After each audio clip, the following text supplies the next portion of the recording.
Hello and welcome back to the 2024 awards episode of Podcasting is Praxies. I'm Dave, my pronouns are he and him. I'm Jamie, my pronouns are he and him. I'm Rob, mine are he and him. And I'm Alistair, and I'm drinking a delicious Bosballs choc tea cocktail. That is right. In a particularly orb-shaped can bottle. It's got a ring pull, but also a plastic body. It's great. Yeah, I'm drinking a big glass of crema, which is essentially French sparkling wine that doesn't come from champagne. It's very nice, and I'm enjoying it. And it's award season, so nobody can stop me from drinking. Not even you, Dad. I'll be right back.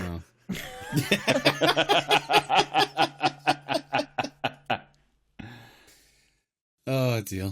Oh, for fuck's sake. Right, okay, let's get on with it. I don't know how long this is going to fucking take. Hours. God help us, it's only 2 episodes. It better be only fucking 2 episodes. Yeah. I'm just going to walk out if it's more than 2 episodes. I'm going to go on fucking strike. We get to like 3.5 hours and I'm just going to turn my computer off and go to bed. Yeah. Never known you to log off before. Yeah. Every man has his limits. Alright, well, this is just going to work the same way it always works. I think we slightly maybe changed the fucking awards this year, but that's because we make the rules and fuck it, who cares? Yeah. So, first up, I believe this is replacing the Robert Peston Award. No, I think that's still coming up later. Don't try to do this. Just like stop announcing what's replacing what. Like, what's going to fuck this up? Okay, fine, right. Update your own fucking spreadsheets, I guess. Well, nobody gives a shit. Do you know what I mean? Like, this isn't the fucking Oscars. If you do give a shit, at Jamie. Yeah, this is more prestigious. Exactly. It's true. Yeah. Anyway, you might not know this, but the 4 of us are sitting live in Albert Hall. There's just no audience because we didn't sell a single ticket, and this is quite an expensive outing.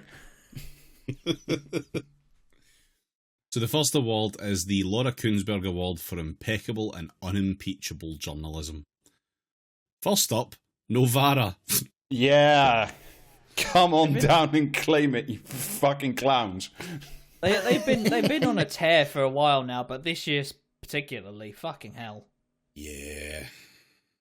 It's just been, I don't know, like, you know, obviously the first award has to go to Michael Wanker because like it's just fucking dog shit, like. Oh no, now that you've uttered that, the podcast has been blocked on Twitter. Oh my god. Not again. I know. Yeah, Michael Wanker. Obviously, the first thing it was, him saying that the left shouldn't be weird and we shouldn't be listening to, what was the phrase again? The trans rights agenda. Or he had some fucking incredible turfy phrase. It was TRA the doctrine. acronym TRA, which is a fucking massive dog whistle. Only TERFs use that acronym, and it means trans rights activists. Yeah, he has fucking form on that to describe any trans person. Yeah. Because last year he was doing the same, if you remember, when defending West Streeting, or 2 years ago when West Streeting was like, yeah, we need to have some space to discuss trans people. And Michael Walker's like, yeah, I agree with West Streeting. There should be space to discuss, trans people, whether or not they're actually people or something. That's very important. Yeah, listen, space to discuss this very trans serious people. And important argument requires Lebensraum. Yes, exactly. Fucking, what if that space was like a football stadium or something? Fucking dickhead. Look, I mean, we have, I don't know, I always agree with your point of this, David. It's like we don't go searching out, intra-left beef or something. It's just like, no, like if you... Okay, but we have a target. Left. Like, you know what I mean? Yeah. They're appearing on GB News and they're talking about, have trans rights gone too far? They're not left-wing? Fuck them. Yeah, no, they're at best liberals, which makes them fair game. Yeah. Yeah. This was another banger in that same vein of, TRA and stuff. He's talking about, like, why, the left is not good, actually. Quote is from it his because Is it because they said he's fucking like, do you know what I mean? XL bully shouldn't be allowed to eat pensioners. Oh yeah. He loves to bring up that he's got one of those fucking dogs. I'm gonna ask a favour here though. Let's not go too hard on Michael Walker. You mean while Aaron Bastani's still walking around, or? Well, yeah, Bastani's walking about, and I've got Walker nominated for something specific in another award category later on. So, right. Okay, well, I will just read out a little bit. So I focus on Bastani. Always... Fuck him. No, but it's always good to have a little evidence to support this stuff. This is from his Twitter feed, where he's talking about like why the far left or the fringe left or the left isn't cutting through, or whatever the fuck he was on about. The dysfunction isn't that too many people hold fringe beliefs on police, genders, borders, etc. It's that too many people who don't agree remain quiet, thus giving the impression that more people hold those opinions than actually do. This undermines the centre-left. shut the fuck up. There's a silent left majority out there, and Michael Wanker is just simply out there representing them. You know? Well, fucking good. I'm glad that they feel fucking underrepresented. Yeah, you shouldn't feel fucking terrified. Representing them from the kiddie table. Yeah. Of course, of course, the fucking... Was that this year, the kiddie table? I can't remember anymore. It's just all the time, I think. It's just there. Yeah. Like, just going on the GB kiddie News. table, like, awaits him in Valhalla. Obviously not the real Valhalla, because he won't make it to the real Valhalla, but the shit one for fucking bald melts. Imagine getting to Persis Valhalla and you're actually at the kiddie table eating a Happy Meal while the rest of us are getting shit-faced and eating boar or whatever the fuck. Yeah, well, Michael Wanker doesn't need to imagine. Yeah. Well, speaking of imaginations, Aaron Bastani, architecture critic and fuck that boring guy as well. Fucking Barber jacket cunt around. Again, it's good to have evidence on some kind of fucking. I think this is like in reply to some shit from Tom Harwood about like how to build Greater Cambridge, a new garden city. Quote Aaron Bastani, little Waitrose on every corner, trams, terraced housing, mansion blocks and generous front gardens, low-cost labour and low-cost labs and office space, electric buses, a municipal ban on pesticides and herbicides. And then yeah, I know. You know what he's talking about? Because this already exists. It's called fucking Poundbury. This is the fucking the model village of Prince Charles. Yes. What if we had Prince Charles, but on the left? Anyway, but here's the kicker to it. Silicon Valley with Marks and Spencer characteristics. Fucking incredible. You look at the current or past state of Silicon Valley of the last 15 years, and it's like, yeah, I want more of that. I want more fucking Mark Andreessen's, Mark Zuckerberg's, Elon Musk's, like, fucking having a spawn base nearer to the UK. That's what we've been fucking missing. This fucking dolt just, like, drifting off from the left, sitting on GB News, being just, like, a bitch-ass little cunt, and then just, like, hanging out, pretending he's still on the left. No, I'm sorry, but, like, I know, like, I'm not usually much interested in, like, inter-left beef or anything like that, but it's just, like, I'm sorry, but you show up on our radar, it's not our fault, essentially, like. Yeah, if I didn't want to be commented upon, I wouldn't have dog shit opinions aired out on my, like, massive fucking platform. Yeah, I will like, essentially excuse Ash Sarkar from like a lot of this, because she still seems to be like pretty much just on the level. But it's like, I'm sorry, but if you keep hanging around with Bastani and Michael Wanker, like what are you doing? I know you have a brand now, but Well, that's the important thing. Just yeah. I love the optics left. They've got so much to contribute. Yeah. I mean, that's become fucking Bastani's thing, hasn't it? Like, just the optics left. How do things look? Are we okay with how it looks now, It looks very far away and to the right of the frame.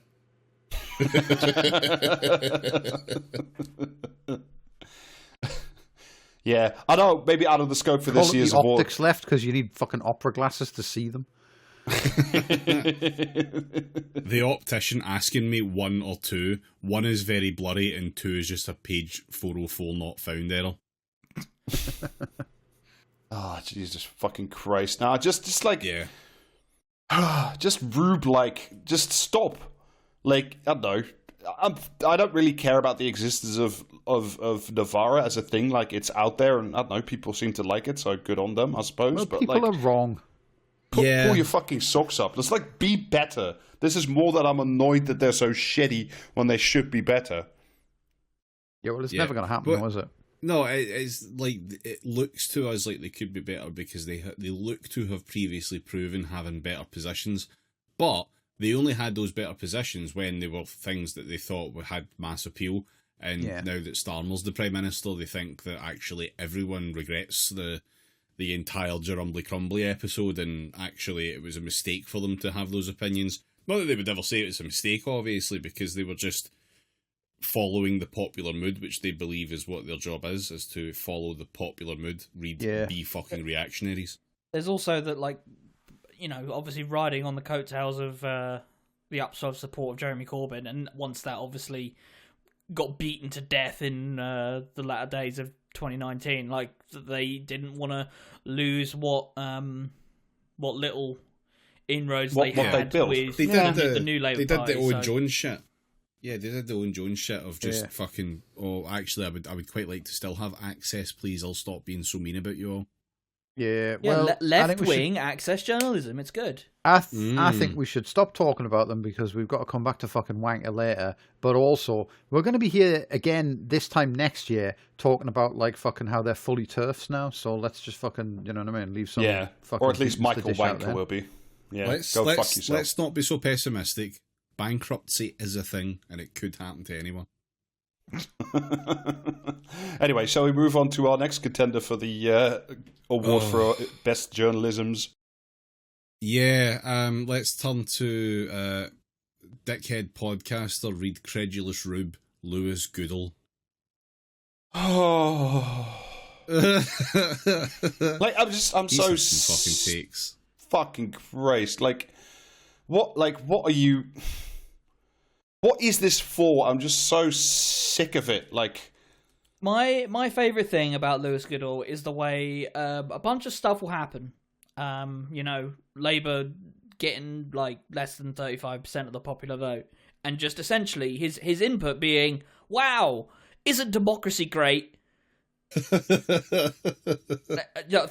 you so much. Thank you so much, Lewis, for he got what he insight wanted. Like that. You know that image from SETI when they found the WOW signal, and there was that other little bit along, like, just to the left of it that had the little question mark. The little question mark is pesting to Goodall's wow.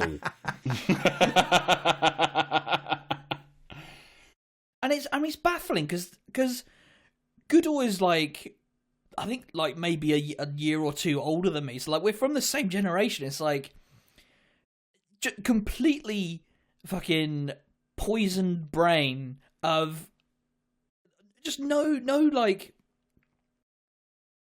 curiosity about what is actually happening in the fucking country beyond, wow, look at all of these polls that keep coming out. They sure say something. Okay, man. Do you want to give us any, like, you know, insight as to why things are this way, or is it just, wow, Keir Starmer has lots of difficult questions to answer and things of this nature? Things are going on. Would it surprise you to know that he went to Oxford? Did he do PPE? I actually don't know what he did. Oh, degree in history and politics. So almost one of the close P's. enough. Yeah, that's close enough. Jesus Christ! Like history and politics, Lovecraft. Yeah, he's part opinion poll on his dad's side. I saw a bit of the news agents, not the main one. It was him and two other journos, like sitting around discussing whatever the fuck it was they were discussing. I think it was something like whether or not Keir Starmer's government is actually a raging success, and them all just going like, essentially. And all they were doing, I swear to Christ, all they were doing was just literally going, well, my source, blind quote, says da-da-da. And then the next one goes, oh, well, the people I talk to say da-da-da. And it's like the three of you are just sitting around, like, regurgitating as if feeding a baby bird, like the opinions of other people. It's like, why are you here? Who does this educate? Who does this inform? What are you doing here? Imagine 3 baby birds in a nest. The first bird spews its stomach contents into the mouth of the first. The second one pours its contents into the mouth of the third. Politics works the same way. It's like the human centipede of news, and he's somewhere in the middle. The Zyborn cock. Yeah, but the point isn't to, like, you know what I mean? His job is not to be clever and know things about politics. His job is just to have, like, fucking access to, like, some dipshit in the fucking Labour Party who'll never be quoted under their own name, but will, like, fucking can be called upon to get, like, a fucking opinion, like, you know what I mean, that his bosses need at any given moment. Yeah. Like, you know, like, in the thing is, he's not concerned about, like, impressing people with his clever analysis or anything. He's concerned with impressing people with his contacts. I'm well connected. It's like, I've just gone to his Wikipedia. While at Oxford, he spent time in the US as an intern to the Democrat House Representative Diana DeGette. He later became an Entente Cordiale scholar, spending time learning French in Paris and Mandarin Chinese at Beijing Normal University. okay. He was the first in his family to go to uni. Goodall was a volunteer for a member of the Labour Party whilst at school. Like, of course he was. Predestined to becoming one of the worst fucking dickheads that could possibly be given a microphone. A signed briefcase at birth. Yeah. That when him and Wes Streeton were both born at the same time, they had to cut them in half. So one half got, yeah. Oh, fucking hell. I went looking for some of the choicer posts that made it to our Discord this year by Lewis. On the new Prime Minister of Great Britain and Northern Ireland. The best choreographed entry to Downing Street for years. Thanks for the news, Lewis. Was it? Sorry, I consume so much news and horseshit for this podcast that, like, I might just, like, have done, like, you know, a memory wipe at this point. But was there like song and dance? Was there like a little studied routine that Starmer did when he, like, wandered into that place? Were they it was playing Things martial Can arts. Only Get Better? Was that then, or was that like another day? Because I remember that everyone was obsessed with that. Obviously, that was when Sunak announced the election. Someone was playing that in the background. Yeah. It was very annoying. No, this is literally just man arrives with family, stands outside door, turns round, waves, enters door. Yeah. Fuck me. Just fuck me. Politics. On Hillary Clinton addressing the DNC, this must have been a point of real personal and political catharsis for Clinton. Her reputation within the party has actually improved a lot. Has become an elder stateswoman, and she gets the chance to see her preferred candidate complete the job she began. I wonder how that played out. Yeah, how's that? Just how little question mark just right there. But like, it's fine to lie with it. But like, has become an she'll run again in 4 years. It doesn't matter. It's just like statesman, like.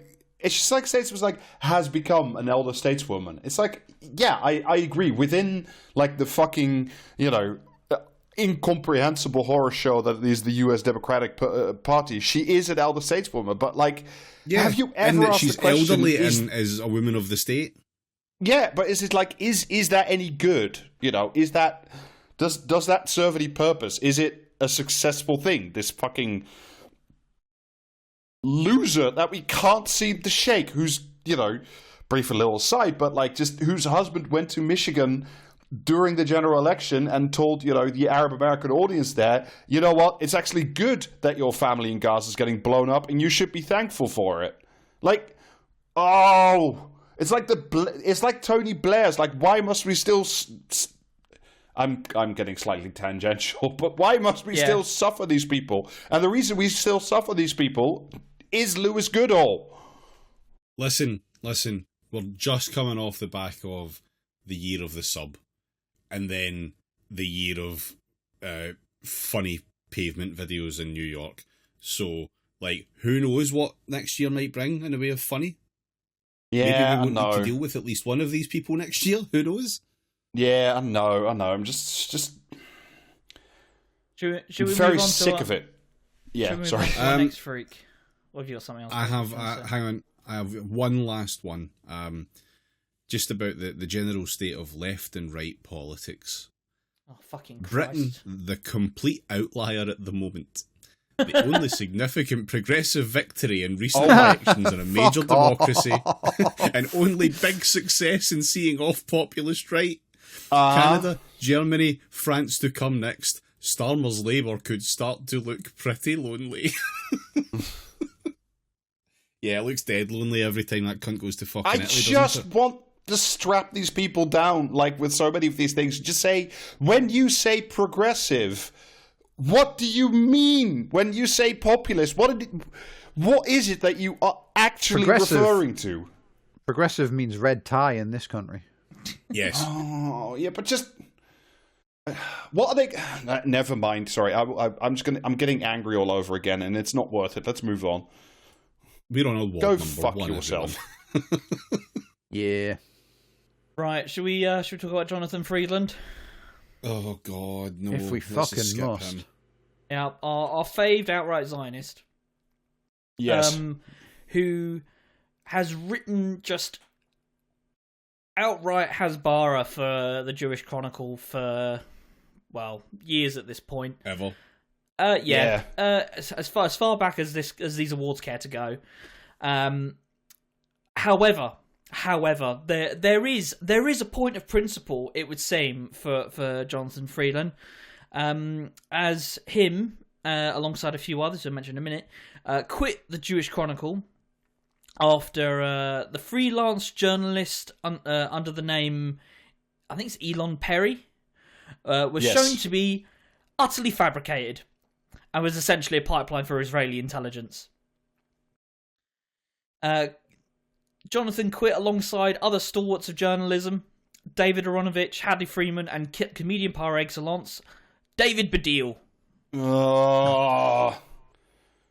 Imagine, nightmare blunt rotation for one, but imagine, like, putting yourself in a crowd with Hadley Freeman and David Baddiel and saying, we will take a moral stand here,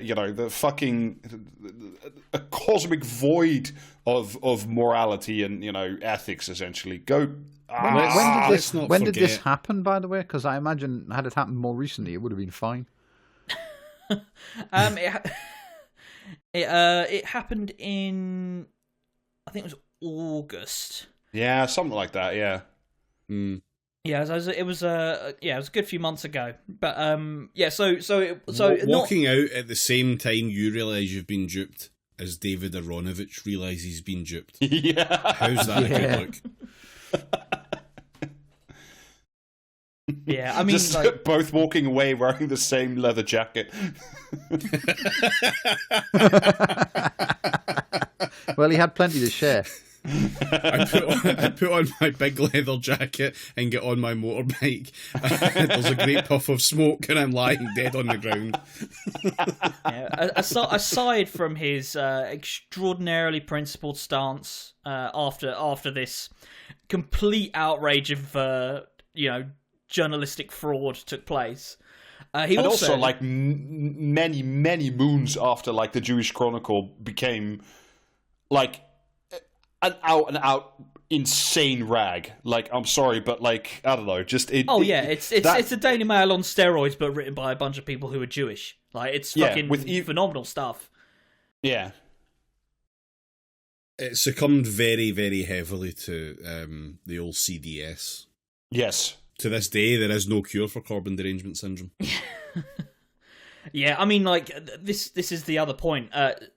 So not, Hasbro notwithstanding, pretty much everything else that has come out of Jonathan Freeland, in terms of, like, analysis and commentary has just been, whatever he reckons, whatever he wanted his version of events to be, that is what he has written about. So I've got a little excerpt for you here from this is talking about I think it was Starmer in the lead up to the election this year.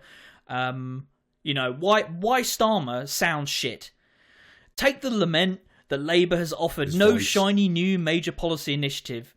It seems a failing until you remember Theresa May fighting what was the worst campaign in living memory before Rishi Sunak asked her to hold his beer.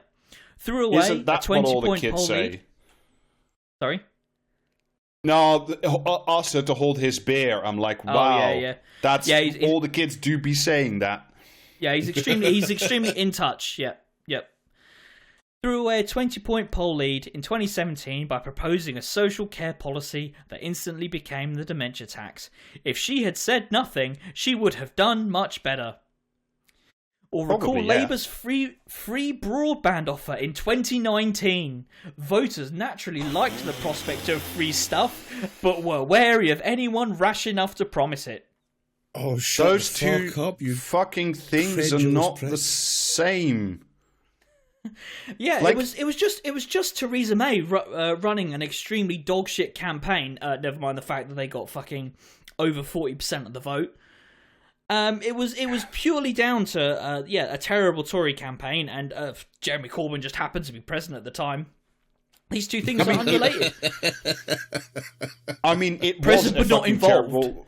But it's like yes, it was a terrible campaign, and yes, the Tories fucking took a howitzer and aimed it straight at their own feet with that fucking dementia tax business. But it's like even within the paragraph, just on a barefaced reading, he's drawing in like an equalization between the dementia tax, which everybody rightly fucking hated, and saw the Tories lose their edge with fucking pensioners. And the free broadband offer, which everybody really liked, and then only started to hate after the fucking press went up. John Friedland went after them and said, "Yeah, but how do we afford it?" And then when we had COVID and everybody had to work from inside and nobody could leave the fucking house, and it turns out that everybody's internet was shit. Guess what we could have used? Fucking free broadband, you shit house. Rob, but if you're going to go into an election proposing that broadband should be seen as an essential service alongside, for example, water, electricity, mail, etc., you are obviously going to open yourself up to hard-hitting journalistic questions like whether or not you're going to nationalise sausages. That's true. This is just the way of the world. Yeah. So that's another notch in Jonathan Freeland's belt. I'm also going to add that he was apparently a mentor to Sacha Baron Cohen.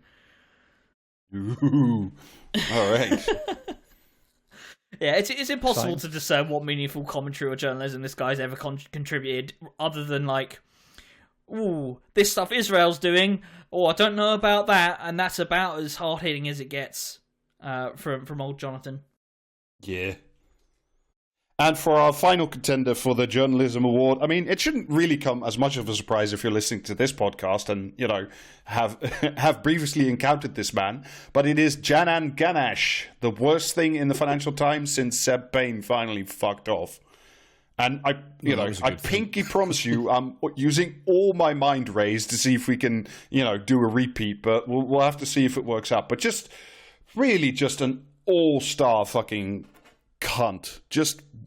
And not just a cunt, just worthless. Because you can be a horrible cunt and still write something entertaining that I might not agree with, but I mean, he's that's kind of just strange and out there, but whatever. But just sheer fucking mediocrity as well. Anyway, brief potted history. Was president of the Politics Society at Warwick University, which that's always that's always a fucking sign that something's deeply going wrong. Yeah, it's the mainstream journalist equivalent of having crazy about politics in your bio. Yes, Politics junkie. Yeah. Hobbies politics. Joined the Labour Party because he was inspired by the 1999 Tony Blair conference speech when he was 19. Do you know what? I genuinely can't think of anything that I would find more insulting is if someone said to me, Alistair, you love politics. Blah, blah, blah. I'd be like, let me stop you there. Yeah. None of us love politics. It's kind of a fucking like a contagion we contracted somewhere along the way. Yeah. It keeps happening, and it annoys me when I don't know what's going on. And we wish it didn't, because everything that happens is never any fun.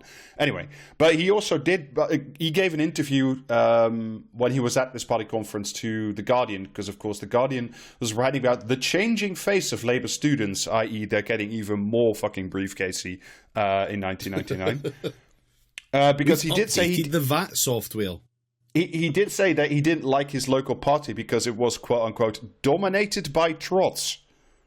Fucking Christ alive! That in 1999. The clarion call of the like deranged right wing like reactionary dickhead who doesn't have the connections to get in good with the Conservative Party. Like, there's trots everywhere, man. Yeah, they're all these newspapers. You just can't move for them. Yeah, the only person in the country to still have a copy of fucking that Mike Gapes pamphlet other than politics. The yellow and red, the Mike Gapes Real Labour, you mean? Yeah. Real Labour values, Mike Gapes. That's the one. Yeah. He also described himself in that same interview as, politics-wise, more of a Portillista, as in, I'm a big fan of Michael Portillo, which is like, that's just... Is it the train content? That is nothing anyone who is actually born on this planet has ever said. No. like if he likes him because of the train stuff, I could maybe see that, but like I know it isn't that. Yeah. I mean, look, that was just a bit of plotted history, but we've done entire podcasts about this guy, so like, the one that springs to mind is the one where he said that having hope is actually stupid. That, you should just essentially give up and live in neoliberalism because it's fun, actually. But some other hitters from his columns in the Financial Times. This is this week's, actually. American GDP is super high. Why are people not happy? I don't understand. In the same column, he just said, "Look, I just want to have infinite high growth, and I think having a London with, even with two times the people in it is something that we should actually aspire to." It's really important that the Financial Times has people on staff that understand economics, so I'm glad they have this man. Yeah. Wrote one a couple of months ago about how Europe needs, America doesn't really, but Europe really needs a Doge department of Elon Musk efficiency because, all those governments have too much of a welfare system and blah, blah, blah, blah, blah. Of course this guy loves fucking Elon Musk. Yeah, too many rules. We need the entrepreneurial. You can. This is like fucking paint by numbers columns. Like, you can do this without me reading it to you. And also stress the importance of Britain under Labour having a balanced budget, which is just fucking dog shittery at the. And then, of course, to top it all off, the thing that he thinks that he is, even though he's a former researcher for the Policy Exchange and writer for The Economist, wrote a column called "Why It Is Lonely in the Political Centre." Because it's not a real thing. And also, and also because anybody who posits themselves as the beating heart of the political centre is invariably a right-wing piece of shit. Because, if you have... You presume that you don't have ideology means that you have ideology. Quite a lot of it, actually. Yeah, someone who in 2005 would have said that they were socially liberal but fiscally conservative, but can't even fucking say that now because they're a massive fucking transphobe as well. Yeah, it smells like the Volcel equivalent of no one on the left will fuck me from Tinder. Yeah. I mean, basically, all his columns are kind of boiled down to the same thing, which is the people, the agglomerated mass of, fucking porcine swine that us and our listeners are essentially shit. And they are just like little piggies who want too much, crave too much, and essentially need to, be disciplined by their betters until, they can be reinvented into a better, more pure consumerist form. The most fucking comfortable man who's never known a day of hardship or a day of whatever in the entirety of life. Just the most comfortable man sitting at the end of history, fucking, really the guy of that meme who's like just sitting on top of his own brain, being smug, fucking off between conference room and column, and just like hanging around, eating free food and cheap and warm wine with the worst people in the fucking world, telling you that you're actually swine and that the people in power now are just actually like not just know what you should be doing, but are almost physically better specimens than you. And I genuinely hope my fucking mind rays will get to him at some point. Fully Fukuyamatized and loving it. Yes. That book was originally called like The End of History and the Last Man. Jana and Ganesh is the last man at the end of history.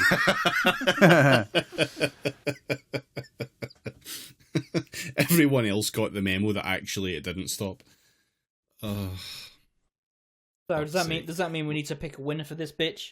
It is now voting time, yeah. Michael Wanker. He's not Novara. It's not just Wanker. Okay, but Michael Wanker though. You'll have your chance. Last minute writing.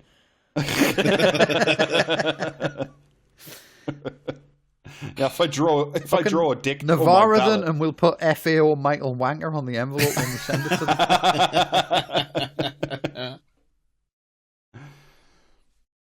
See, that Navarra is a very fucking strong contender in my opinion, but I think I need to give it to Ganesh, if only because I think we've read one article by Bastani on this podcast to have a miserable time about it, but Rob has inflicted at least 4 of this cunt's articles on me. So he's annoyed me more. Has it been that many? It's been at least 3, and I think it's been 4.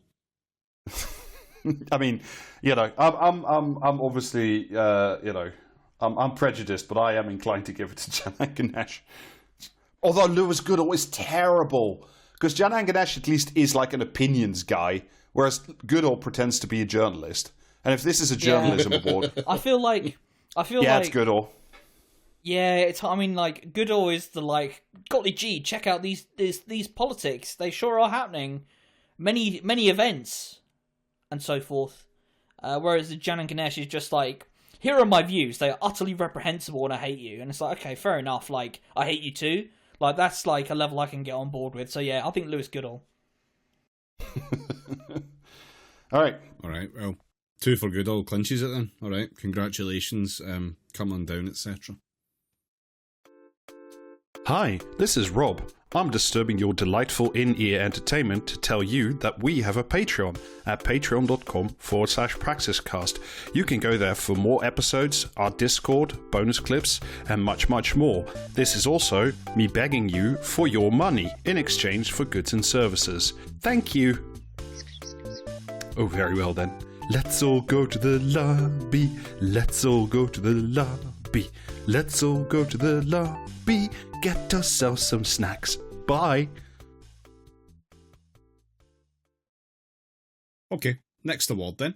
The next award is the Snake Oil Award, which is all we're going to say on why we've called it that, and you can infer from it what you like. First up, Willie's chocolate experience. That was just delightful. the legally distinct chocolate experience. Yeah, imagine fucking rocking up in Glasgow and saying, would you like to bring your children to Willie's chocolate experience? Come on to fuck, like, what are you fucking expecting to happen here? Oh, so this is just an exercise in... Getting yeeted out of Glasgow, a bunch of stout lads. Yeah, it's easier even than you might think, and yet this still happened. So this is basically what happens when AI slop becomes real. And a terrifying hardwareization of AI outputs. So this was like, just very quickly, this was the Willy Wonka thing where we got the funny image of the Oompa Loompa lady having the worst fucking time of her life. saddest looking like minimum wage person I've ever seen. Oh yeah, I know. Like, it's still, as far as I'm aware, not fully paid for it either, by the way. So the idea was to have an interactive event. It was billed as an immersive and interactive family experience, illustrated on a promotional website with, quote, dreamlike AI-generated images. Yeah, that's material advertised. Stunning and intricately designed settings inspired by Roald Dahl's timeless tale, and an array of delectable treats scattered throughout the experience. The treats were 2 jelly beans on entry per child. The jelly beans ran out.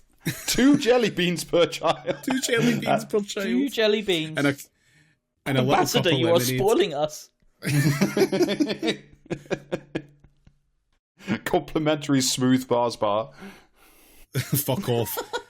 Both the website and promotional material used poor quality AI generated images, which included several spelling errors, such as Carchy Tons and a paradise of sweet teats. It's going to get someone down there. Yeah.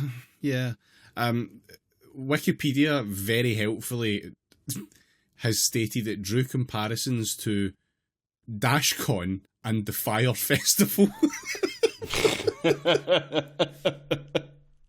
I feel like that's not fair though, because the stakes here are so much lower. Which, if anything, yeah, makes that's it true. funnier. Yeah, £35 entry. Was it 35? Yeah. Fuck me. It was £35. Yeah, 35 so the stakes English were pounds. low, but not fucking bottom of the barrel low. This was all written by a man named Billy Cool, who was a consultant. He was called Billy Cool. He was called Billy Cool. Yes. Isn't that what Snoopy's called when he puts on a leather jacket and sunglasses?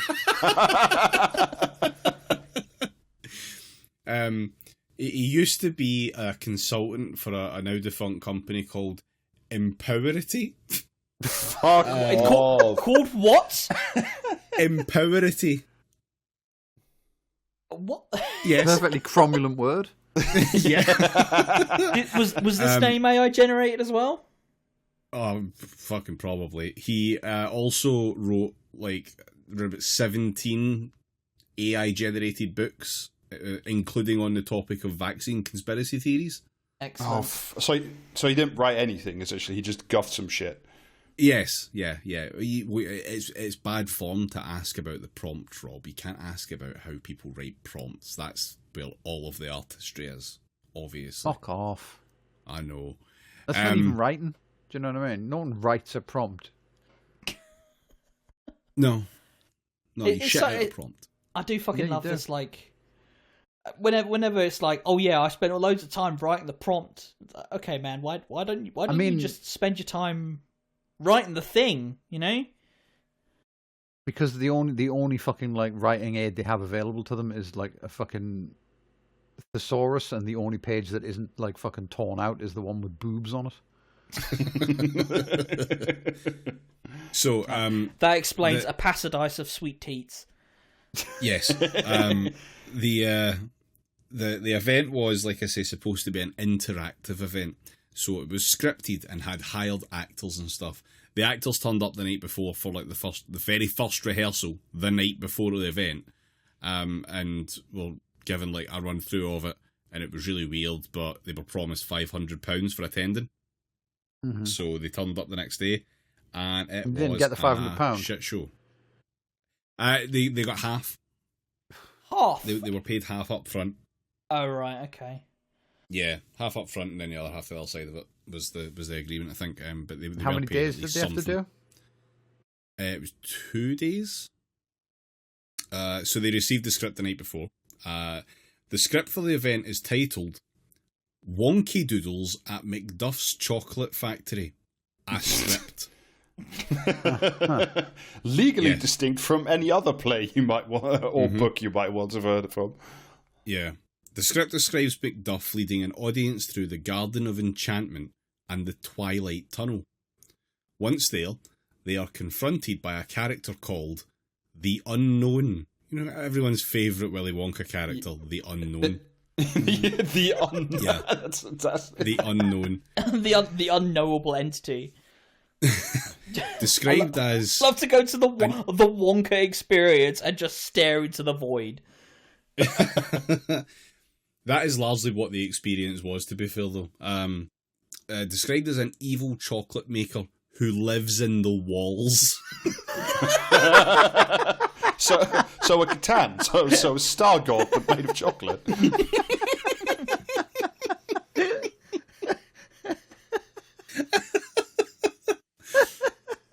Having to call the fucking council out because the fucking unknowns in the walls again.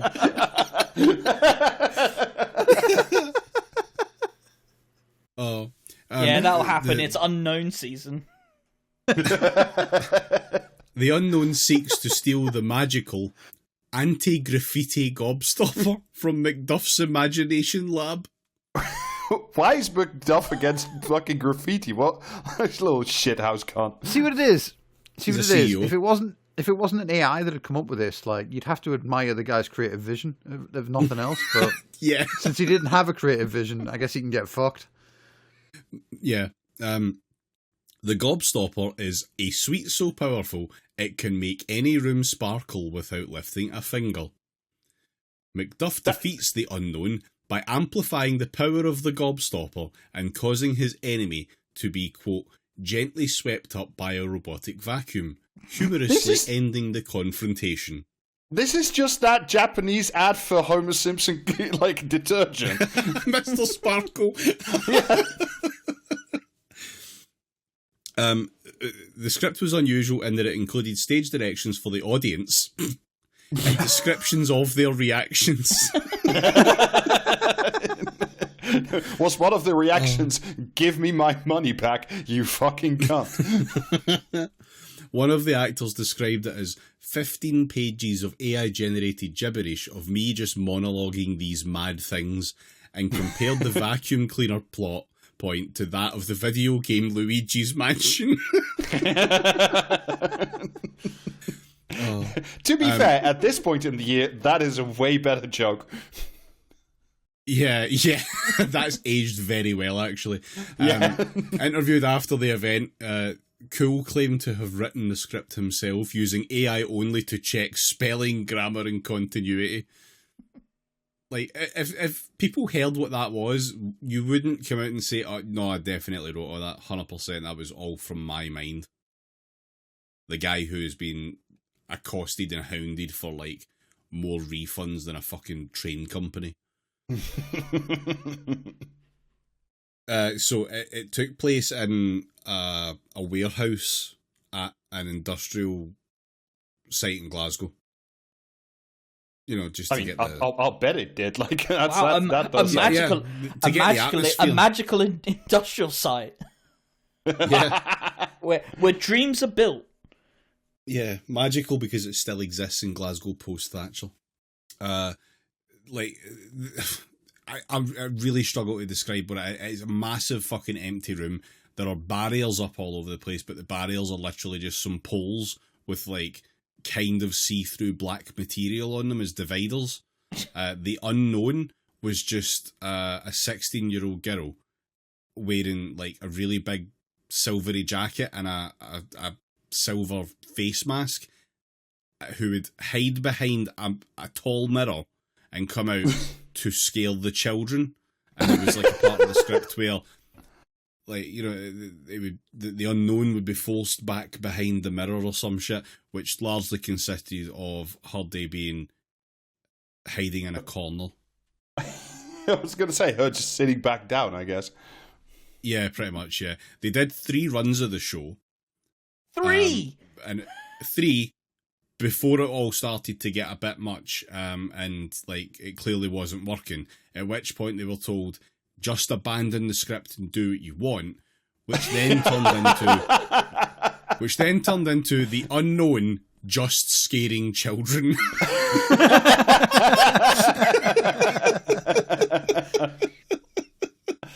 Oh, that's fucking great though. Yeah. Abandoned script. Yeah. Billy Cool They were shouted, supposed to... unknowns and children first.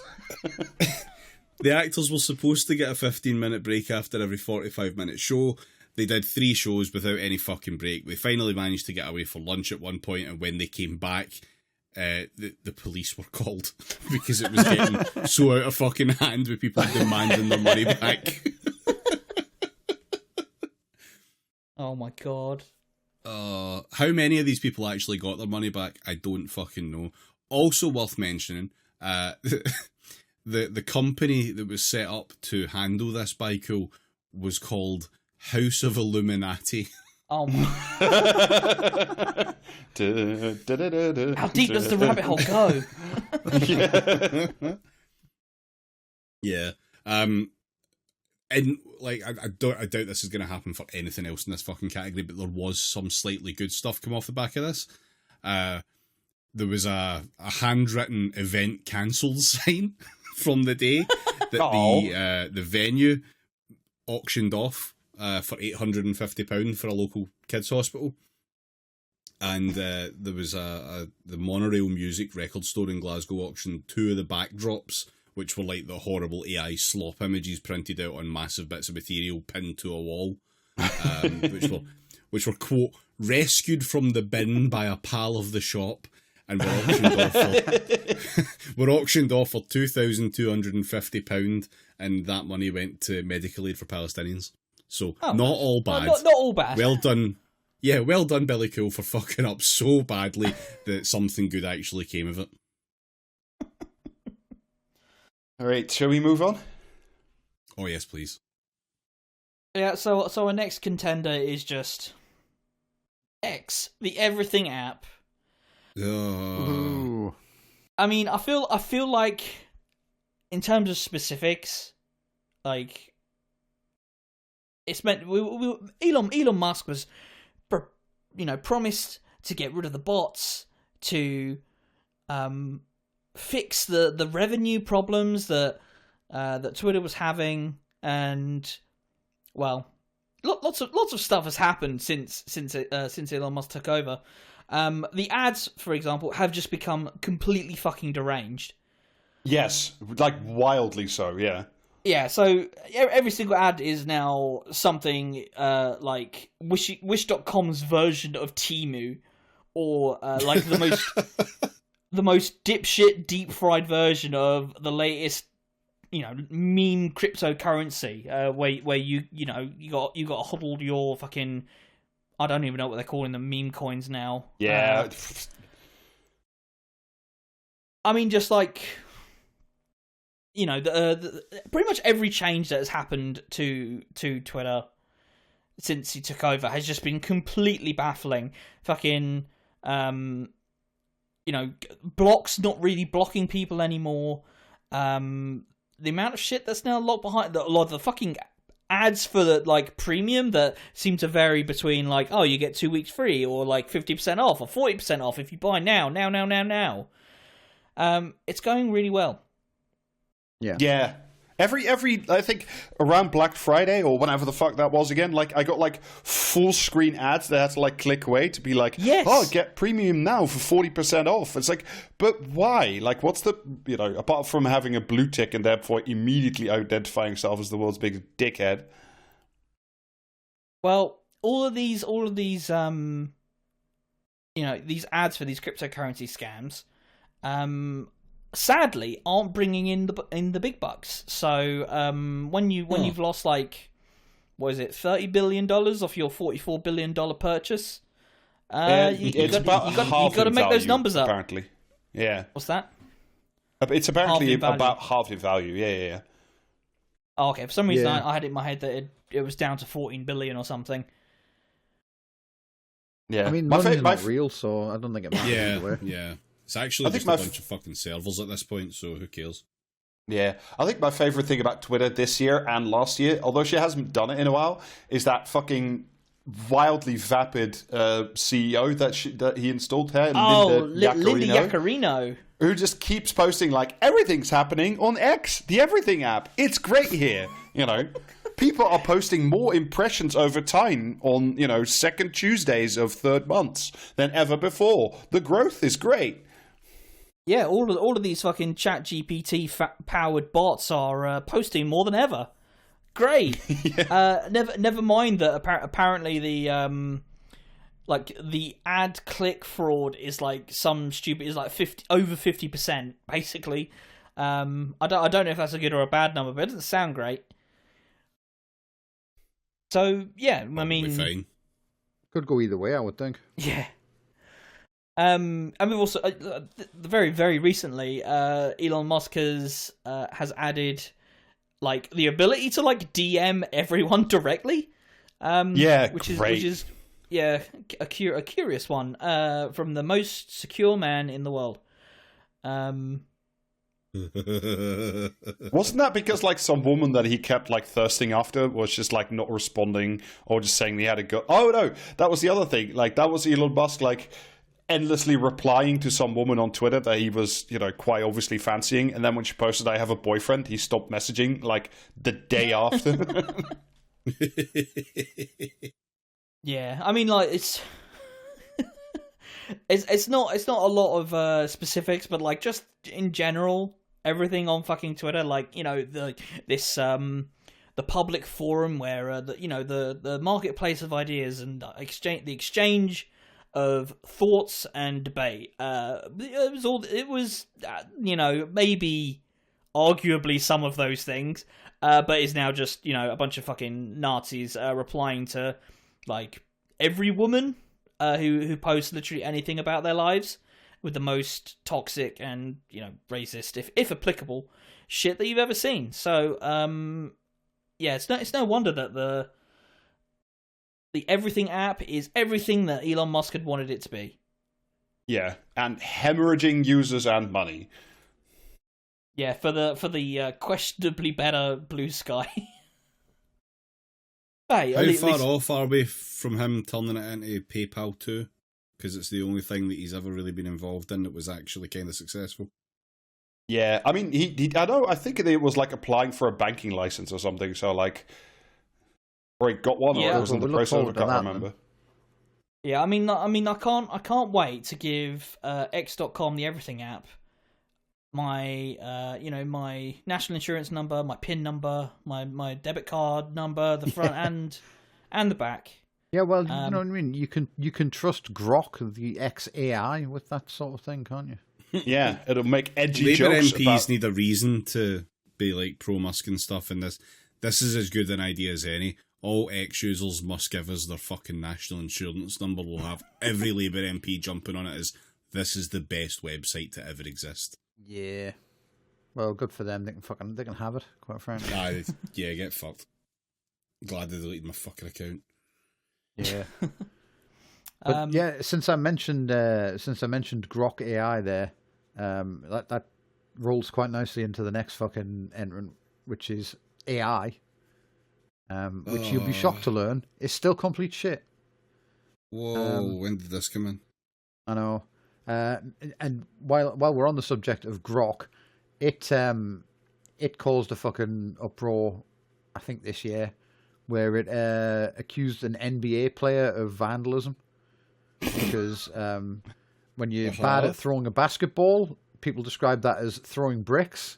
And the AI wrote a story about how he'd been running around putting like fucking, you know what I mean, bricks through people's windows in Sacramento or something like that. But yeah, AI just, you know what I mean, remains undefeated in the realm of being hot dog shit. So some highlights I picked out for you include fake news. This is just this week. Apple have a fucking system, I guess you would call it, called Apple Intelligence, which serves you the news, and it serves you the news via the medium of inventing things that it claims to be news. The BBC complained that it had been faking headlines, Jesus fucking Christ! Like, yeah, it was linking to BBC articles, but like completely inventing its own headline to go on the top of it that it just made up, you know. All right, so enough of the BBC would ever do. No, but I mean, like the BBC made wrote an article about like fucking the CEO shooter being arrested, and Apple Intelligence claimed listed that article on people's phones, I guess, as with the headline that like he'd been fucking attacked in prison or something or some shit like that, which wasn't mentioned anywhere, obviously. It also attempts to do Agatha Christie murders, if you let it. Facebook added, without being asked, they added a mushroom identifying chatbot and mushroom identifying in scare quotes Jesus Christ, to a mushroom foraging group, and it immediately told everyone to eat like Cholson's intestine dissolvers or something in a stew. You know what I mean? It was like delicious. And it's also apparently if you Google for like mushrooms now, you get a bunch of AI generated like pictures going tasty 5 stars from like world renowned chefs and stuff like that. I can't believe that fucking AI has accidentally done more in the war on drugs than the United States has in the last 40 years. That's genuinely so fucked though, right? Like I have for a long time wanted to do like a course on like identifying some basic mushrooms because they could be really you missed the fucking boat. And now I'm not doing anything ever again because quite frankly I'm just gonna fucking die. It's fucked. Yeah. It's fucked now because like apparently if you order books on mushroom identifying, there's a good chance you get like a fucking AI written one as well. I know I said it's good to poison the data set, but this is taking it too far. Yeah. No, but if you want to learn about mushrooms, it's old guy that lives on a mountain or death. Those are your two choices these days. Continuing with the highlight reel from AI this year, it wants you to eat more nuggets. McDonald's were using like an AI from IBM, I believe it was, to accept drive-through orders at 100 restaurants across America, and they fucking shit canned that because it was absolute wank. Is this why I've been seeing videos of people going up to like a drive-through and being like, and getting infinite nuggets, 10,000 bottles of water, and then the AI just sort of goes, and then a real person turns up. Yeah, no, there was apparently 55 burgers, 55 fries, 55 tacos, 55 pies, 55 cokes. It was just fucking everything up, and in more than one instance, it went into a loop adding nuggets to the order, and would get up to like over 200 nuggets on a single order, which sounds delicious, really. I was going to say, don't fucking shame my Friday night, bastards. Yeah. And also, it's got good business sense, because that's the thing with AI is everyone's like, oh, yeah, well, you know what I mean? Yeah, okay, right. Admittedly, it's going to steal every, like, fucking copyrighted work in the world and end art. It will abolish art forever. The tyranny of art is behind us now. Like, do you know what I mean? Any fucking guy, any mere incel can pick up a keyboard and just type, like, you know what I mean? Hot waifu, large boobs, big knockers, and enormous norks into it and get, like, a fucking, do you know what I mean? A woman with 6 hands, each hand containing 10 fingers, and each of those 10 fingers having another hand on the end of it. Like, the possibilities are endless as long as that's the one thing that you want and you don't really pick. Did you see those videos of the latest, like, AI video art generator slop thing where, like, they tried to animate a gymnast and like there was so many extra heads and hands that was just fucking terrifying. It looked like that Michelangelo's Vitruvian Man, but just like doing a floor exercise. I saw someone asking who is this for, and the answer that I suggested was H.P. Lovecraft. Yeah, that video is best viewed with the soundtrack of Chinooks taking off and landing. just H.P. Lovecraft typing into, what is it again, like Sora or something, like Irish person, 6 arms, you know, catching fish. Does H.P. Lovecraft work for Israeli intelligence, does he? Yes. That's canon now. H.P. Lovecraft would have loved Shrimp Jesus. But yeah, anyway, like, so aside from the personal, like, you know, end user fucking like advantages brought by AI, the big thing you hear is that it's going to revolutionize business, By which I mean, make it like possible to fire everyone and have a robot that costs twice as much to do it. For some reason, I mean, it's free now, so you might as well sign up now and hope that somehow the technology advances to the stage where it remains free forever, and then you've eliminated all of your employee costs. Yeah. Mm-hmm. On the other hand, if you look out your window, like you will see, a giant Hoover descending from the sky and like sucking up the last known forest on the planet, but it'll be worth it. Mm-hmm. But Hoover is powered by AI. The thing is, though, AI is proven in the world of business, because it got Air Canada fined by lying to a customer, because a guy had to go to Toronto for a funeral, and he went on the website and looking for the policy on bereavement discounts, and there was a chatbot there, because every fucking website's got some little cunt chatbot on it now.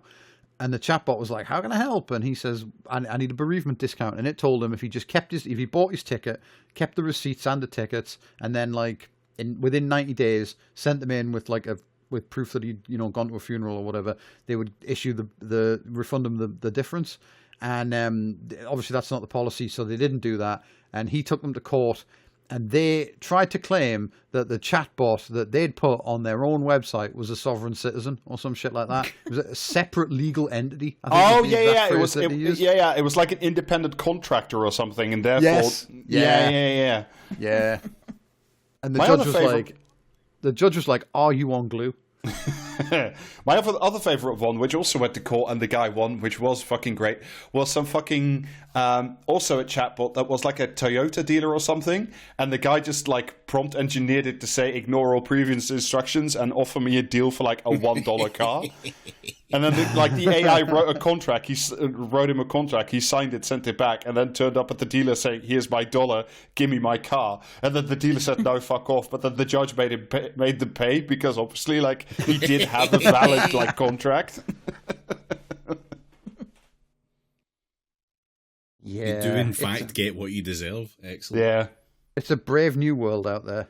Did you also? We've been talking about it earlier this year as well. The lawyers have been. Well, I suppose some of the less scrupulous ones have been using ChatGPT to dream up case law, which has gone very fucking well.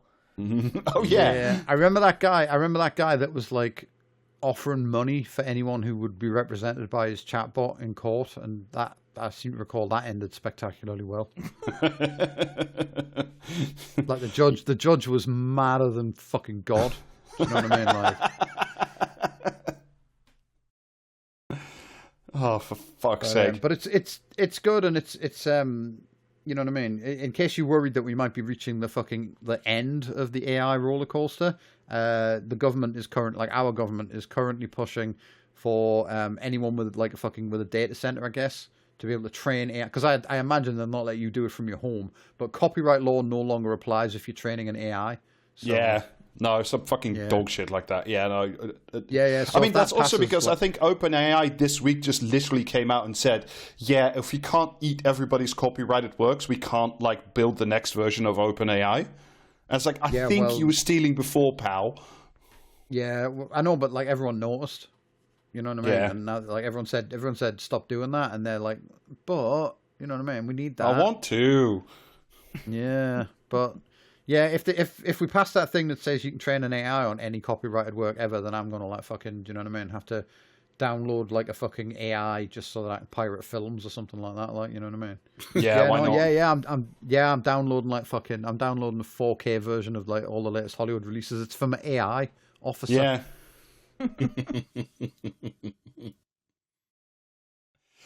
Remember when you used to get 40 years in jail in America for downloading a Metallica album? Yeah. Well, back when Peter Mandelson was the last time he was in ministry, he wanted to see if you could permanently digitally disconnect people from the internet if they'd got on a LimeWire or something. I sentence you to a life of touching grass. Yeah. It's the worst thing that he can think of.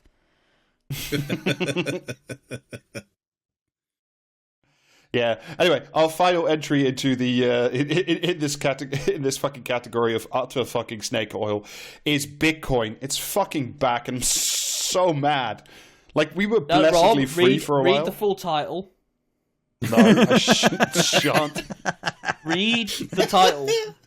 No, I will not. You read the fucking title, bitch. Bitcoin tour, brackets, hodl on that thing. Yeah, but I refuse to read it out because, like, the only good thing to come out of Bitcoin this year is Hawk Tour Girl, who just fucking made off like a bandit, and I'm very proud of her, and she fucking owns. Rob's problem is that this category is a potential character assassination of the Hawk Tour Girl. Yes. I'm still not entirely sure who that is.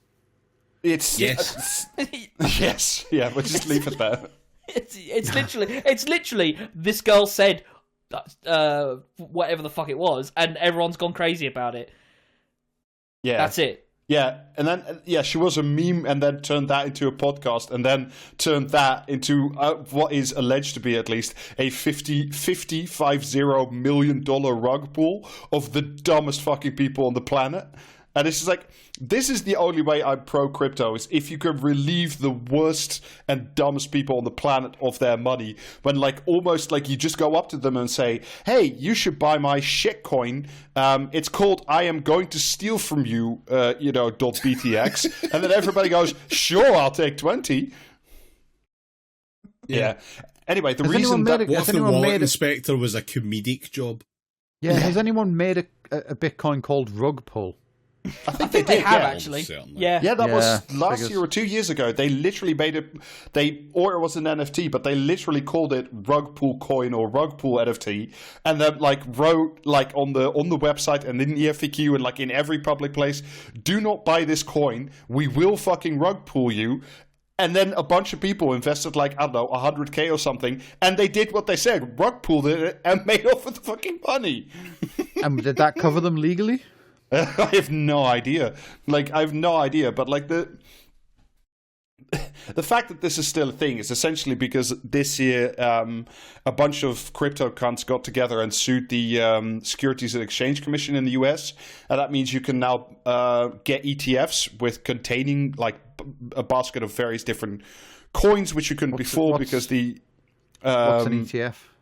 Electronically traded fund. So essentially, like, you don't buy a stock, you buy like into a pool of stocks of different things that you like or something. So like if you buy shares, so is this that thing I saw earlier today where there's one for like non-woke America, for the non-woke stocks or something. Yeah, it's the same thing. It's like a basket with like the worst fucking companies in the world. So like shale oil, arms manufacturers, oil and gas. Only American companies staffed entirely by like cis white heterosexual men.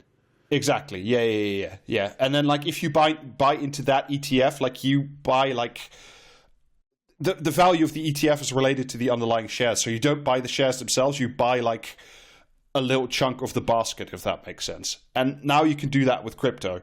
And that's that. And the other thing is let me get my credit card. Well, actually, I am proud to announce that we are exploring the Praxies coin with its related ETF. We are going to go to the moon. Anyway, and the other thing that happened this year is that like in Dubai. Yeah. Is that all the Trump... Every full-on crypto maniac is also a Trump maniac, which maybe shouldn't surprise you that much. So, like, they all went fucking deep in because they are fairly sure that they're going to get what they've always wanted, which is, like, that... I think the latest conversation is that, like, the incoming Trump administration wants to have a strategic Bitcoin reserve of its own. And once that happens, it means they put like the finance of the American state behind buying Bitcoin. How strategic is that exactly? Yes. Question mark. I would simply answer you. I mean, they could have saved their $130 million really, because like, fucking they could have just trusted the Democrats to flame out. I mean, they were also paying the Democrats, so like it didn't really matter. Like the Democrats were like, Kamala Harris was like just as in deep with the crypto people as like the Republicans are. So like in the end, it probably wouldn't have mattered. Oh, so they're playing both sides like against each other, so they always come out on top. Yeah, I get you now. Yeah. And like I think the guy who Trump is going to nominate to run like the Security and Exchange Commission, I think it's the SEC slot, is like the guy who's really into Tether, like that really fucked up stablecoin, and it's just like I wanted to put it in this category because it's still, apart from AI, one of the worst things in the world, and it's back again. And like yes, AI is the new shiny worst fucking snake oil bullshit in the world, but Bitcoin is still around and still snake oil and still fucking terrible. So who's it going to be? I'm going to say AI. AI and is pretty strong. The only reason I'm going to say AI is because it hasn't yet caused a global financial collapse. We need to wait until next year. So this year it still gets to win the worst thing. When it does something incredibly funny like that, I will revise my opinion. Yes, I agree. Yeah. I'm gonna give it to AI. Finally, AI is good at something, winning a very specific podcast award category. Yeah. All right. Right. Let's revisit an old category, a favourite, the Paul Mason Sad Trombone Award for least relevance. Yeah. Our first contender in this category is the Tories. I mean, they are just at this point completely adrift in a world where they've got everything they fucking wanted. They've had Brexit, the Labour Party swung massively to the right, and like, although they oh no, the rise of reform, the rise of Nigel Farage, like they hate that, but only because it's not them that have got control of the the right-wing monster that is like ever present in this country. Yeah. The British state is probably in like its single worst shape it's like ever been, except maybe like 1945 right after the Napoleonic War. Yeah, I mean, like who is Kemi Badenoch? Like, she has the energy of like an extremely confused fascist trying to troll people on Twitter, but is somehow the leader of a major political party. I don't know how. It's like sort of the obverse of Liz Truss, like seemingly the most popular person who was like available to vote for at the time, but rather than having the reins of power, as Liz Truss did, to like immediately implode under that sort of spotlight. Just kind of doing her thing. Are you saying that she's the dry cracker to Liz Truss's wet, soggy toast?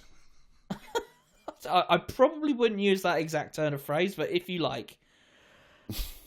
I mean, You're right, though. She does absolutely have the air of someone whose entire personality is owning the libs. Yeah, like the libs are like the only thing that matters. Like, it is so fucking weird seeing this. Like, so when Tories are like going after people, it usually makes some kind of like coherent sense. Like, we're cracking down on migrants, cracking down on the criminals and the gang, and then it's like you got Kemi Badenoch talking about like, trans ideology. It's like, okay, yeah, outright just being like, have you considered though the cultural Marxists? And it's like, what fucking year is this? And for all of her troubles, there are. Well, I saw one poll from Find Out Now that had the Tories in third place, behind Reform and Labour. That doesn't surprise me. Yeah, it's kind of great.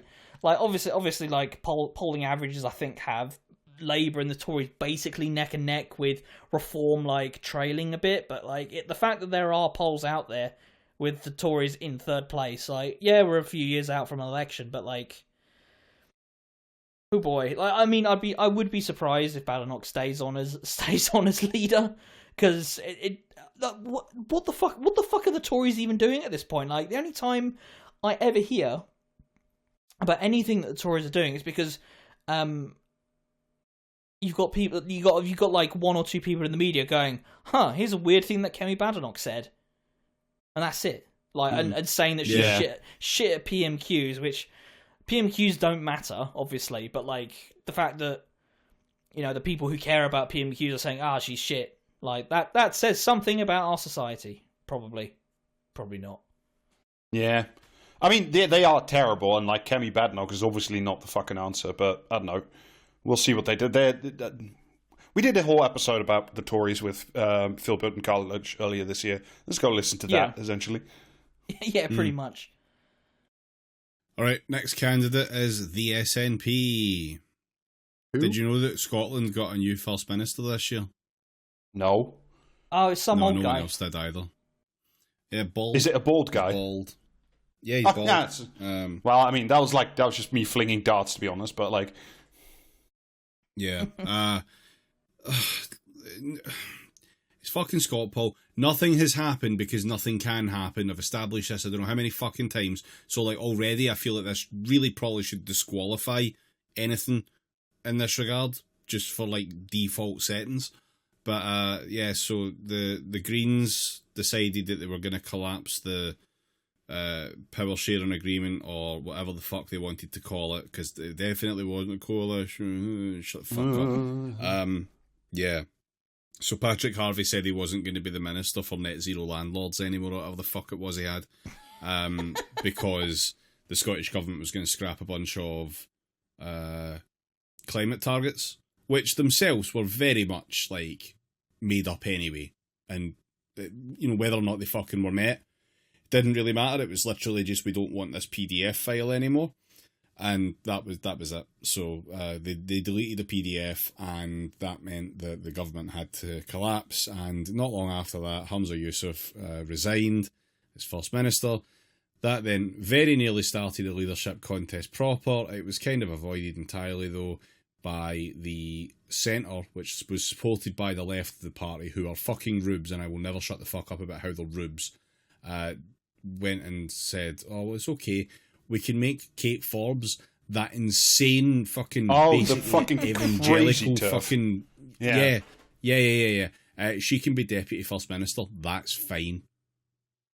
Hell yeah, I love a Christian fundamentalist. Yeah. Is she one of the wee frees? It's like one of the only things I know about Scottish politics. Yes. Cool. Yes, that's her. Just downright dog shit of a party, downright dog shit of a government. Other wonderful achievements by the SNP this year include, and they also made a bunch of national credit card arguments to justify reintroducing peak time fares on the nationalised rail service. Cool. Congratulations, everyone. We did it. How's Yay. that? Fuck 'em. And haven't they been rewarded for their completely insane politics? Well, this is the thing. Nothing's happened to reward them at any point, because nothing has happened. Like, there hasn't been an election or anything, so there is literally no way to measure it. Everything will just continue to move on the very glacial pace of inertia that things are on. It feels like I don't know what will happen in the next election, but who cares? Yeah, I mean, I feel like the SNP are basically going to remain completely motionless, albeit like drifting a bit more to the right. Whereas Labour are obviously, Labour are currently obviously determined to blow off every single one of their fucking limbs, one after the other, and declare it like a victory for sensibleness. Scottish Labour have actually come out and said that they want a fucking subsidy put in to do away with the winter fuel allowance being taken away. They want the Scottish Government to subsidise that, which Not is a very branch funny. office. Well, no, that's one example of it definitely not being, though, because, like, it's a fucking Labour policy that put that fucking cut in place. So, like, it's just, imagine being outmanoeuvred by Scottish fucking Labour. Yeah. Anyway, Scott Paul still there, still not shit. relevant, still shit. Next entry into the list of least relevant. It's been a while since we've heard from the mum from Birmingham. Did you know she's from Birmingham? Yeah, she really is from Birmingham. Oh, she's Did still you know from that? Birmingham. Yeah, she's still from fucking Birmingham. Yeah, well, the reason you haven't heard much from her anymore is because she's just, the job's done. So, the Times doesn't need her anymore. Rupert Murdoch doesn't need her anymore to say that she'll stab Corbyn or, do whatever fucking antics she was doing in the last few years. The only thing that I could, kind of remember from this year is that at some point she got an article in the Daily Mail claiming that she got NHS treatment quicker because she said she voted for a ceasefire, thereby, implying many things about the NHS. None of them good, especially coming from her. Jess Phillips, MP, STDH. Yeah. And then also during the election, at the end of the election, did her usual thing and cried about, oh, I was so intimidated during this election. And that's I was intimidated by this election because I almost lost my fucking seat because I'm an idiot. Yeah. People kept confronting me with things I'd said and done. Yeah. That's not supposed to happen. That is the worst thing anyone can do, though. Yeah.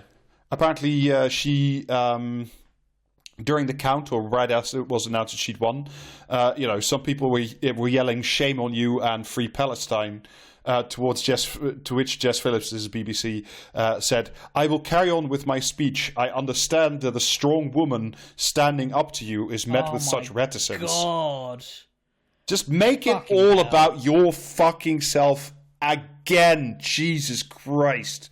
Anyway, that's Jess Phillips, who also doesn't matter anymore. And, I'm very happy about that. Cool. Oh, let's not let the racist overtones of that slip by unspoken of. Jesus fucking Christ. Fuck's sake. Yeah, well, next up we've got Carol Cadwallader. Still about? Well, apparently, how was this missed in the journalism fucking category? Jesus Christ! Literally the only fucking thing I can remember her doing ever, but especially this year, is that fucking self-aggrandizing wank article about how to survive being stormtroopered by Darth Vader. Just after the US election, because she imagines she's like this huge important thorn in like fucking Donald Trump's side, and he literally doesn't know she exists. I guarantee you, he has no fucking idea who she is, and no one in American politics does, and they don't care. You know what I mean? Like, fucking, she's just not important, at all. But she thinks she is. She thinks she's this great fucking truth teller because she's still mad about Brexit or whatever the fuck her deal is. I don't know. I don't care. Let's talk about Lawrence Fox being broke. Yeah, I just briefly want to bring him up because, speaking of people who don't matter anymore, Lawrence Fox lost all his fucking money because he couldn't stop doing libel to people, and then it took his ass to the cleaners, and it's very fucking funny. Get it fucking up, you. Yeah. Anyway, so that was Lawrence Fox, who's, I'm genuinely happy to not see or hear about him anymore. These are two strong contenders we've had in a row because they're so irrelevant. We've got nothing to say about them. Yeah. There's the last one, though, which is a bit more, I don't know, I wouldn't say serious, but a bit more what did happen there, is Boris Johnson. Where the fuck did he go? Away. I don't know, away, good, which is nice, but the man who did Brexit, he went off to have autism. Yes. Yeah, that was the latest through gritted teeth. He wrote a shit book. He has a shit Daily Mail column for which he's probably, I think, rumor goes that he's paid more than £500,000 a year. Yeah. Does he write anything in it? Because I've done comment commentary at most weeks, and I don't think I've ever fucking seen his name come up. I had a look for you. So some random sample ideas are just pulled from not reading the things, but just skimming the headlines. Keir Starmer stands with Hamas. Yeah, obviously. Trump will be the best person in the world. Show the world how it's done. Police should police the streets and not the tweets. That's literally fuck off. That's a literal Lawrence Fox line from when he was running for mayor a couple of years ago. In that sense, the only amusing thing I just found this on fucking Wikipedia because again he's not relevant anymore. He was turned away from voting in the general election this year because he didn't bring his photo ID, the law that he brought in. I'm just going to read this from Wikipedia. Quote, when he arrived, he had nothing to prove his identity except the sleeve of his copy of Prospect magazine on which his name and address had been printed. So he just brought like a magazine to the polling stand and said, "I'm Boris Johnson." The newsagent said it would be fine. Yes.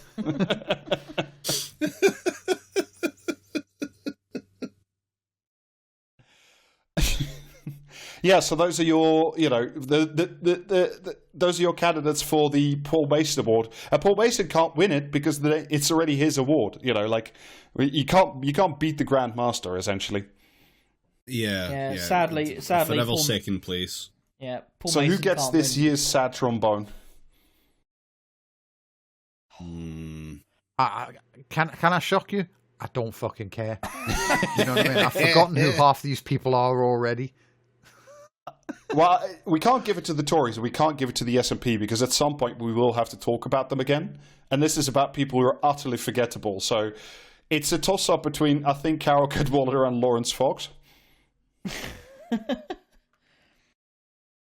I want to say Cadwallader, if only because what we did read of that article was very funny. Yeah. Yeah, okay, right. Cadwallader it is. Yeah. Cool. All right. That will do us for part 1 of the award show. So, if you'd like part 2 and you're not a patron, patreon.com/praxiscast. That's right, we are paywalling you, the horrible bastards that we are. Yeah. So, yeah. Part 2 will be available patreon.com/praxiscast right now. So, if you want the second part, you can get it right this fucking second. So patreon.com/praxiscast, £5 a month. You'll enjoy it. There's also Discord access and other reasons to join, like bonus clips and shit that we didn't put in the episodes. Either way. We also just did a Q&A for the Christmas season, so... Yes, and there's an episode with Gareth Dennis where we talk about his new book, which is very, very good, and about trains. That's 2 reasons for you to listen to it. Also, while we're on this, like, it's the day after Christmas. You don't care about fucking anything. Maybe you want to relax. Maybe we're bold and have decided that we might stream a videos game. If we do that, it'll be twitch.tv/praxiscast. So just check out. You never know. It might happen again. At some point, we might collectively get off our fucking arses and maybe do something a bit like a job. Check twitch.tv/Hope Springs Eternal.